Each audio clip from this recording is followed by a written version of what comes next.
The Mets, as we discussed yesterday, double dip yesterday against the Braves, 5-10, 8-10. DeGrom goes in game one. We'll get into him getting checked by the umpires and, day one of Major League Baseball going after the pitchers and sticky stuff. But, hell, Jacob DeGrom's arm didn't fall off, and nor did he leave the start, nor were there questions about the elbow or the shoulder or, any of that. Jacob DeGrom looked pretty good. First inning, he's throwing the ball 101 miles an hour, throwing with high velocity. Maybe he lost the touch in the feel of his slider at one point in time in the game, but you know what? No shutdown, no missing of the start, no IL stint, none of that. And Jacob deGrom looked healthy as a horse before the game, after the game, when he was addressing it with the media. And and I get the concern. I understand. We all understand the asset that Jacob deGrom is. He understands it better than anybody else. I mean, it's him.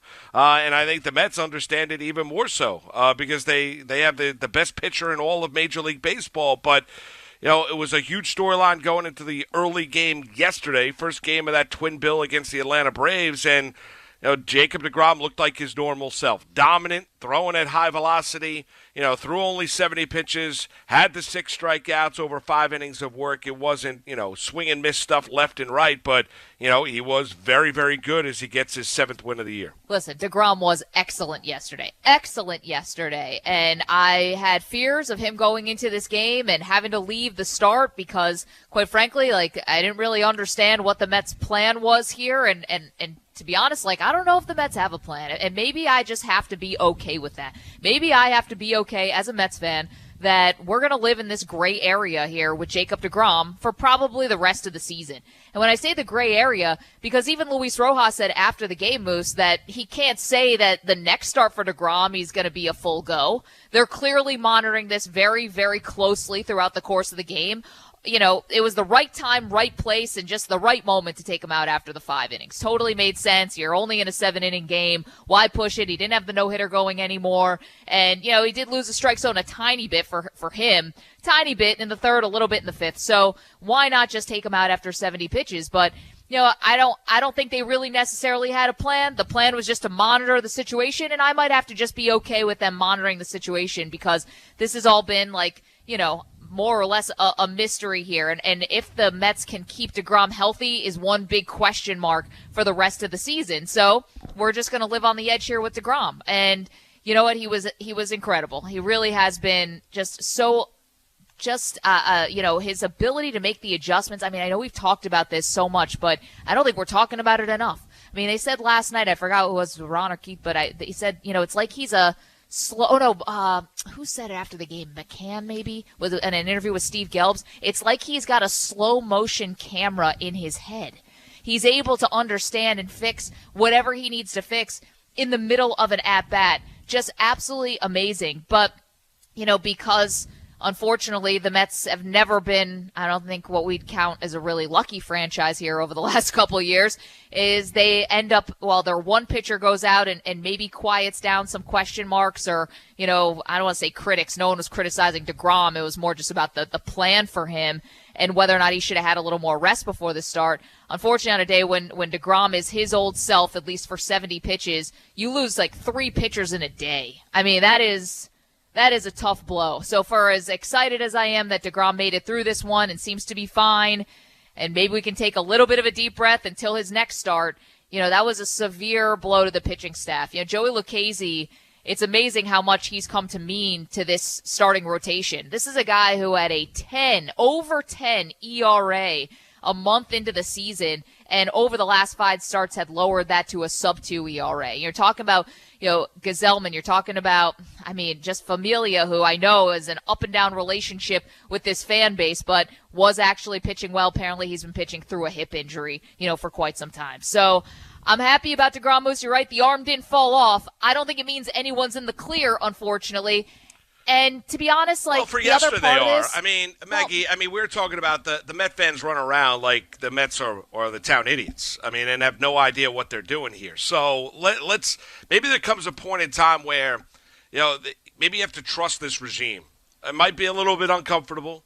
Might be a scenario that, you've not been able to do over your entire Met fandom up until this point in time, right? So I get all that, right? And sometimes, the past, is a predictor of the future. Sometimes it's not. But this is a totally different regime when you look at who is out and who's running things. When you look at, and this is Sandy Alderson, not with his hands tied behind his back, like it was when he was run by Fred Wilpon and Jeff Wilpon and Saul Katz when he was owning the team. But his approach to pitching like Matt Harvey, he's the same guy. I understand he's the same guy, but it's a little bit different when you look at everything that's been invested in this organization now. It's a lot different now. The vibe around this team is a lot different now, and we said it at the time. It's a lot different now. We talked about the organizational depth of this team.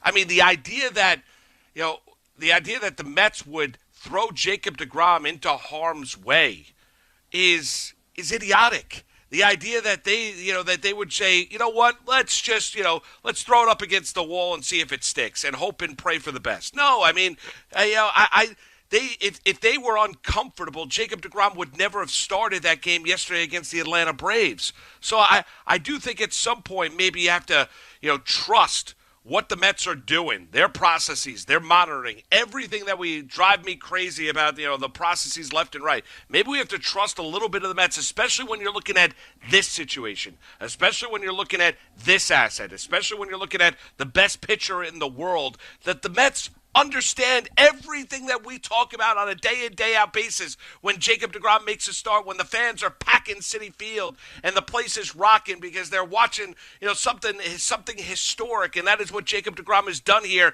through the first 12 starts in 2021. He is historically good. So with all of that, the Mets were not going to blindly throw him out there.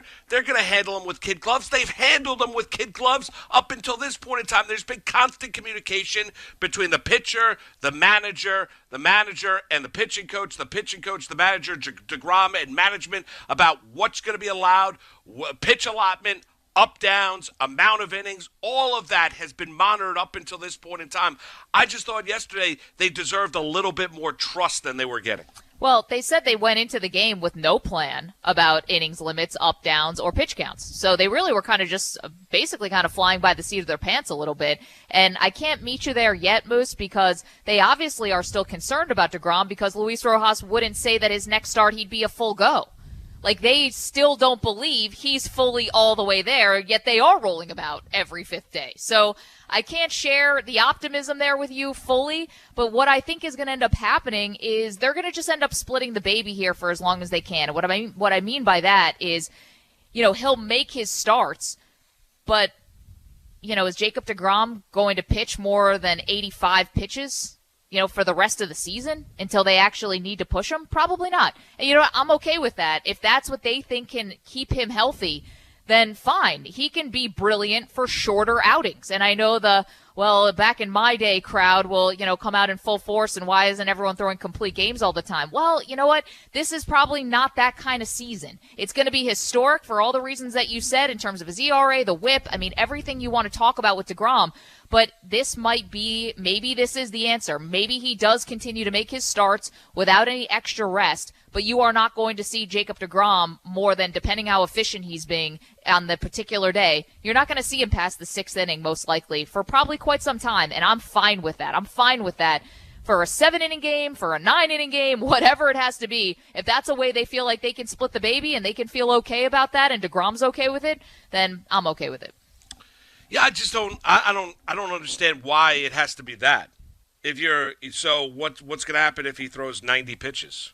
Well, because I don't think he's going to get there. They're still telling you, Moose, they're concerned and monitoring very, very tightly. So he's not in the clear. But I understand. But if I'm concerned, I wouldn't throw him out there to start at all. Like I get. Well, this is why I'm frustrated with the Mets at times. But. I think they're feeding it out there a little bit. I mean, they can't be overly concerned to the point they're still starting them. So they can talk about the concern, they can talk about monitoring, they can talk about all that. Jacob deGrom's still going to start. He started yesterday. I would imagine, Maggie, even though, I mean, listen, after he left his last start, they said we're going to monitor. He's day-to-day, wouldn't commit to his next start. He made his next start.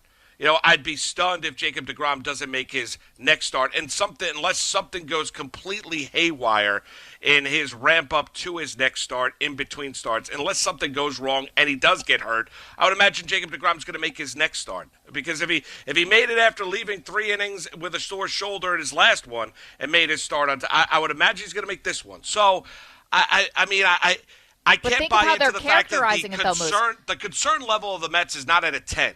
If it was at a 10, he wouldn't be starting. So they can talk about the concern monitoring all they want. That's fair, because if they came out and told you, well, we have no concerns whatsoever, you'd be like, well, what do you mean you have no concerns? He's left his last 2 starts. So he continues to make his start. He continues to go out there. They're going to monitor him. That's great. They didn't have a plan. They wanted to kind of take it inning by inning yesterday. That's fine. He's healthy enough to continue to go out there, and he's been given a clean bill of health. Yeah, but see, this is the part of it where I feel like sometimes I'm like, what? Am I made to feel like I'm some kind of idiot here? Like, what are we saying? You're saying that you're concerned, you're monitoring. You go in with no game plan, just a wait-and-see approach and see what happens with the pitcher. And then you're saying he's not even a full go for his next outing, yet nobody is overly alarmed. I'm like, well, that, in my mind, doesn't actually square. Well, that doesn't add up. You took him out of the game because you said that you were playing it safe, right? You're playing it safe. You're being cautious. You're still not sure. If he had a no-hitter, he would have kept him in the game, though. Well, I think he had to say that. I don't know what Rojas, dude, come on. It wouldn't even be an official no-hitter from Major League Baseball standards. What the hell? But anyway, that's where I'm like, am I the moron here? Why am I being made to feel like I'm an idiot because I'm the one who feels like I'm more concerned over the pitcher when they'll tell you certain parts they're concerned about. They want to take him out after 70 pitches because they were trying to play it safe. They're not sure if he gets a full go in the next outing. It's like, all right, well, if it doesn't have to be Moose on a 10, it doesn't have to be the worst case scenario for them to treat this with a better plan. So listen, he was great yesterday. Again, I'm happy about that. I would have taken I would have not reveled if I had just, if he did have to get taken out last night, just because I would have been quote unquote right about my skepticism. I want him to be healthy. I just am also resigned to the fact that this might be a 6-inning pitcher from now for a while. And you know what? That's okay with me. Yeah, I don't know if that's going to be the case. If it is, it is. I don't know why, going from pitch 80 to pitch 95, all of a sudden the Mets would have that concern level if the analytics department is telling you that, or if the pitcher's telling you that, the communication between all sides. The Mets have talked out about both sides of their mouth a little bit when you look at this issue. That's what's led to some of the confusion. I just think they can tell you all they want how concerned they are or the concern that they have about Jacob deGrom. He's still starting. So, the idea that it's this, they can monitor it, they can go into a start where they want the constant communication between the pitcher and Hefner, tell you how he's feeling, all of these things. They want everyone to, be completely open and honest and transparent about what's going on with his arm. That's fair. He's going to make it, I'd be stunned, Maggie, unless he's visiting a doctor in the next few days here. I'd be stunned if Jacob deGrom is not making his next start on turn. No, I think he's going to make it. I think he's going to make it because, we haven't heard anything yet, but I don't know what that's going to look like. And I don't, and I'm okay if he lives around. Yeah, if he's a 6-inning pitcher. If he's a 6-inning pitcher, and that's what they feel like they have to do. Although I kind of feel like they tried to do this with Matt Harvey a little bit, and I don't know if it necessarily worked, but they're 2 totally different pitchers.